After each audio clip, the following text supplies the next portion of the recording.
Cordial saludo, soy Mauricio Sierra Liscano. La siguiente es una presentación de microbiología ambiental, tarea 3, experimentos, hongos y bacterias. Los objetivos como tal de la actividad es aprender la forma científica de describir la morfología de los microorganismos del reino fungi, entender y observar los distintos tipos de crecimiento dependiendo del metabolismo celular, y otros tantos que en el transcurso de la práctica los iremos dando a conocer. La primera fase del experimento, la simulación del medio de cultivo, se realizó por medio de un cultivo casero con gelatina sin sabor. Se prepara en 3 recipientes. La primera muestra contiene suelo, la segunda es de agua de charca y la tercera es de un hongo filamentoso. En el primer recipiente, el cual contiene la muestra de suelo, se puede evidenciar la transformación que se logró desde el inicio del proceso. Después de 15 días, una capa se comenzó a formar en la superficie de la gelatina de color marrón oscuro, y en ella se puede apreciar las colonias de bacterias de color negro, con una consistencia casi que cremosa. Tiene un olor fétido en la superficie de la capa, con una serie de cecillas rugosas debido al crecimiento microbiano y a los ciclos celulares de estos microorganismos. La siguiente es la muestra del agua de charca. La gota fue tomada de una microcuenca que proviene del río del Hato y fue distribuida como se muestra en la imagen. Después de transcurrir 8 días necesarios, se evidenciaron una formación de una especie de nata de color gris con un olor fuerte, fétido, y la capa de color gris. Se ven las colonias de bacterias y se percibe que la gelatina se está volviendo más líquida, disminuyó su volumen, consecuencia con el recipiente. Con la muestra del hongo filamentoso, el cual fue extraído de una cáscara de naranja en descomposición, se observa que después de transcurrido 10 días, en la muestra se ve el hongo filamentoso expandiéndose en el recipiente, y la muestra como tal pasó de un color gris oscuro a un color blanco, con una textura parecida al algodón. Se perciben las hifas, las cuales se extienden en el recipiente formando el micelium o tallus, la parte algodonosa del hongo. Se ve una estructura clara y definida y los colores son de fácil percepción. La gelatina disminuyó el volumen con respecto al volumen inicial. En el punto número 2 tenemos el experimento con la columna de Winogradsky. Los objetivos de este experimento son permitir que por medio de esta columna se reconozcan los diferentes procesos metabólicos que se presentan en el agua y en el lodo. La columna de Winogradsky permite observar la diversidad bioquímica y la colonización por parte de bacterias dependiendo de las condiciones del medio. Está el respectivo registro fotográfico, los materiales del procedimiento,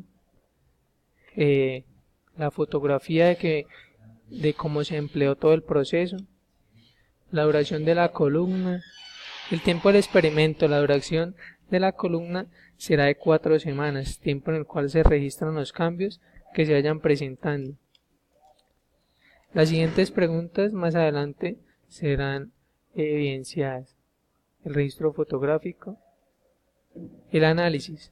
¿Por qué se forman manchas negras? Las manchas negras son producidas por bacterias sulforreductoras.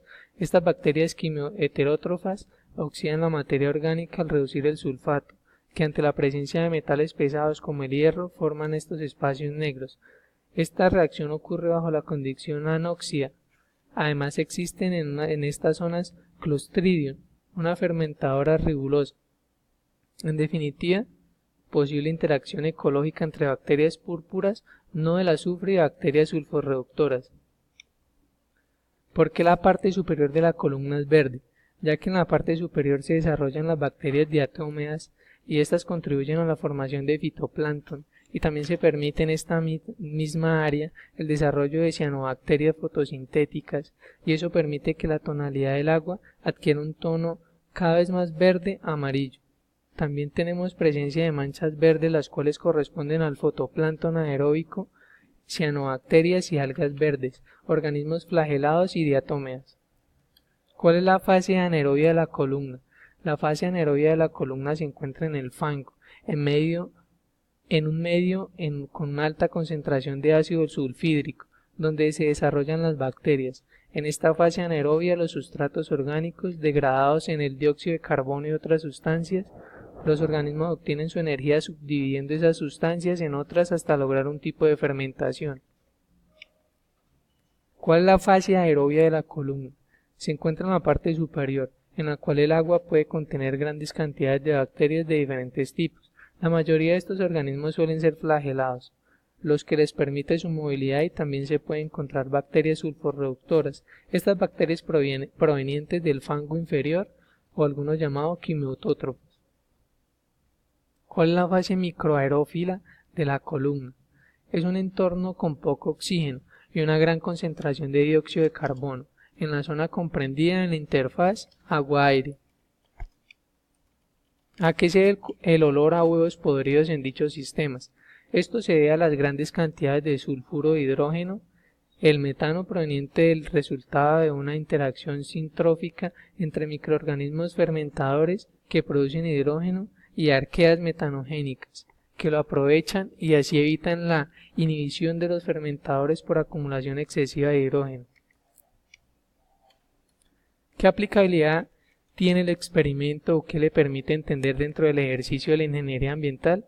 Principalmente parto de que este experimento es un sistema completo y autónomo de reciclamiento, mantenido solamente por sus componentes, la luz solar y los componentes agua, fango y el espacio de oxígeno que se le da en la columna. Y puedo hacer un paralelo con el ciclo del azufre. Comparando con este experimento, cabe inferir que con ayuda de la columna de Winogradsky se podría representar varios de los ciclos biogeoquímicos. Además, en el experimento se evidencia cómo diferentes microorganismos coexisten en un sistema y cada uno desarrolla una función que, bien o no, son vitales para las otras especies bacterianas, ya que cada uno ocupa un microespacio en el sistema. El experimento nos permite observar que cuando una fase del sistema falla, toda la población bacteriana sufre un colapso. Y por eso es que se debe mantener los ciclos biogeoquímicos, no alterarlos, ya que sus consecuencias son desastrosas. La respectiva bibliografía de donde se tomó la gran parte de la información. Muchas gracias.